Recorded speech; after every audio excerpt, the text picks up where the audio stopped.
विद्यार्थी मित्रों, good morning. आज हम न्याय मंत्री पाठ सीखेंगे।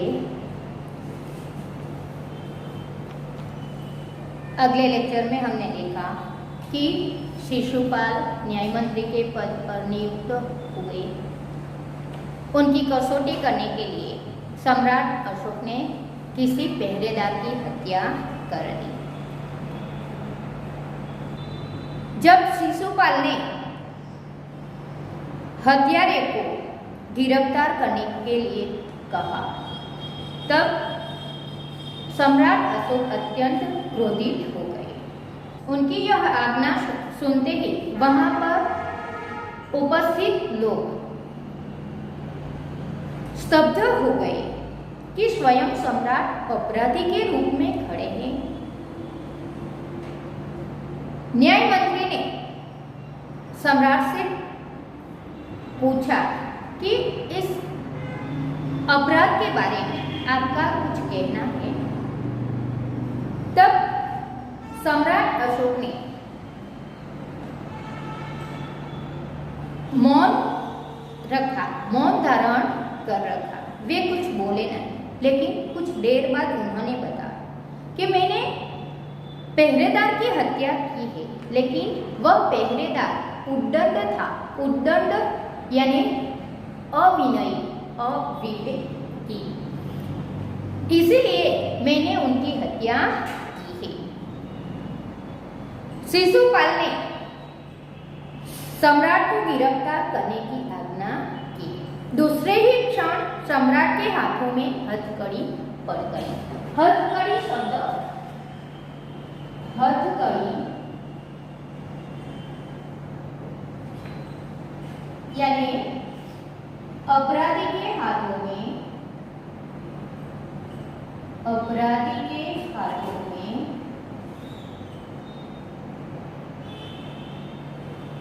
पहनाई जाने वाली, पहनाई जाने वाली लोहे की जंजीर।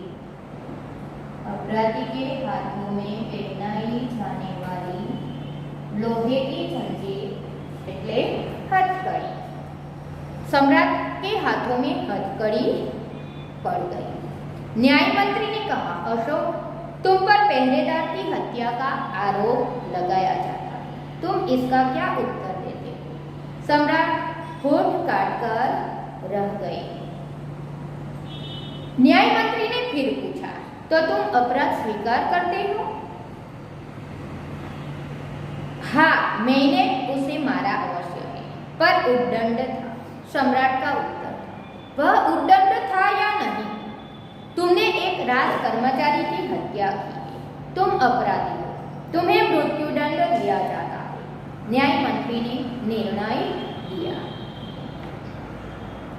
अपराधी के रूप में सम्राट अशोक दरबार में खड़े थे। उनके हाथ में हथकड़ी पड़ी थी। सम्राट अशोक ने जब शिशुपाल को बताया कि यह अपराध मैंने किया है, लेकिन यह पहरेदार उद्दंड था, इसी कारण मैंने उनकी हत्या की। तभी शिशुपाल ने कहा कि तुमने एक राज कर्मचारी की हत्या की है, इसलिए तुम अपराधी तो है ही, तुम्हें इस अपराध की सजा मिलेगी, तुम्हें मृत्युदंड की सजा मिलेगी। सभा में सन्नाटा छा गया। सन्नाटा छा जाना,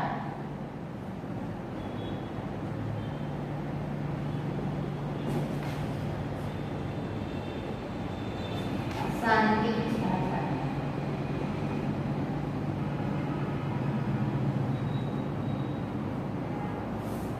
सभा में उपस्थित लोग स्तब्ध होकर रह गए। न्याय मंत्री का निर्णय सुन सम्राट ने सिर झुका लिया। सिर झुकाना, लज्जित होना, सिर झुकाना,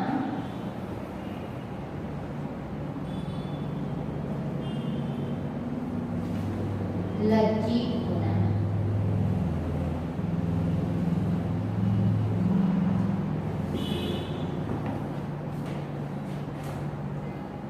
वे तो स्वयं शिशुपाल की परीक्षा में सफल हो गए थे।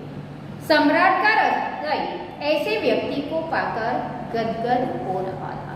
गदगद होना यानी भाव विभोर होना।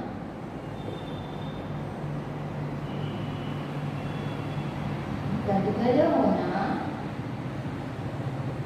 भाव विभोर होना। सम्राट अशोक ने शिशुपाल की कसौटी करने के लिए एक पहरेदार की हत्या की। वे देखना चाहते थे कि शिशुपाल किस प्रकार न्याय करता है। लेकिन जब शिशुपाल ने सम्राट अशोक को मृत्युदंड की सजा सुनाई, उनका यह साहसपूर्वक निर्णय सुनकर सम्राट अशोक भाव विभोर हो गए। वे सोचने लगे कि मुझे जैसा न्याय मंत्री चाहिए था, वैसा ही न्याय मंत्री मुझे शिशुपाल के रूप में मिल गया है। शिशुपाल अपनी कसौटी में सफल हो गए। तभी न्याय मंत्री का संकेत पाकर एक कर्मचारी सम्राट अशोक की सोने की मूर्ति लेकर उपस्थित हो गया। न्याय मंत्री ने खड़े होकर कहा, सज्जनों, यह सच है कि मैं न्याय मंत्री हूँ और यह भी सच है कि अपराधी को दंड मिलना चाहिए, परंतु अपराधी और कोई नहीं, स्वयं सम्राट है। शास्त्रों में राजा को ईश्वर का रूप माना जाता है, इसलिए उसे ईश्वर ही दंड दे सकता है। अतः एवं मैं आज्ञा देता हूँ कि सम्राट को चेतावनी देकर छोड़ दिया जाए और उनके स्थान पर इस सोने की मूर्ति को फांसी पर लटका दिया जाए, जिससे लोगों को शिक्षा मिले। विद्यार्थी मित्रों, આ વાક્ય અંડરલાઈન કરજો कि शास्त्रों में राजा को ईश्वर का रूप माना गया है। एक मार्क्स नो प्रश्न पूछाए कि राजा को किसका रूप माना गया है। राजा को ईश्वर का रूप माना जाता है, इसलिए ईश्वर ही उसे दंड दे सकता है। और फिर शिशुपाल एक राज कर्मचारी है, सम्राट का सेवक है, वे अपने मालिक को किस प्रकार सजा दे सके, इसीलिए उन्होंने सम्राट को बचाने की युक्ति ढूंढ निकाली। उसके कहने पर एक कर्मचारी सम्राट की सोने की मूर्ति लेकर वहां पर आ पहुंचा। शिशुपाल ने खड़े होकर वहां पर उपस्थित लोगों को कहा कि हे सज्जनों, शास्त्रों में राजा को ईश्वर का रूप माना गया है। ईश्वर को सजा ईश्वर ही दे सकते हैं, हम नहीं। इसीलिए मैं इस सम्राट की सोने की मूर्ति को फांसी पर चढ़ाने की आज्ञा देता हूँ। इस प्रकार अपराधी सम्राट को सजा भी मिलेगी और सम्राट की जान भी बच जाएगी। उनका न्याय सुनकर वहां पर उपस्थित लोग न्याय मंत्री शिशुपाल का जय जयकार करने लगे। जब सब लोग चले गए तो शिशुपाल ने राजमुद्रा सम्राट अशोक के सामने रखी और बोले, महाराज, यह राजमुद्रा वापस ले, मुझसे यह बोझ नहीं उठाया जाएगा।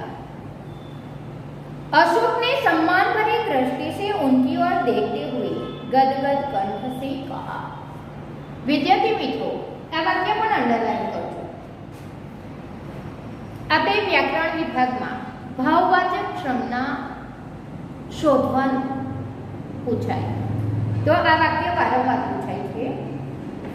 अशोक ने सम्मान भरी दृष्टि से शिशुपाल की ओर देखा, तो भाववाचक संज्ञा कई थशे? सम्मान। सम्मान नो भाव दर्शावे। आपने मेरी आंखें खोल दी, आपका साहस प्रशंसनीय है। आंखें खोलना, आंखें खोलना सही बात समझाना, आंखें खोलना, सही बात समझाना।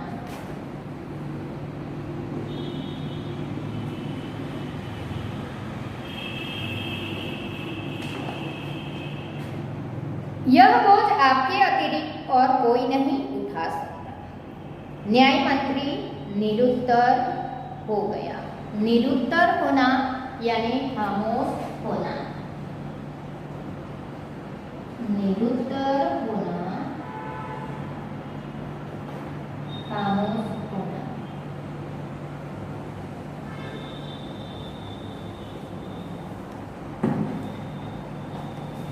तो विद्यार्थी मित्रों, અહીં આપણો આ લેક્ચર પૂર્ણ થાય છે।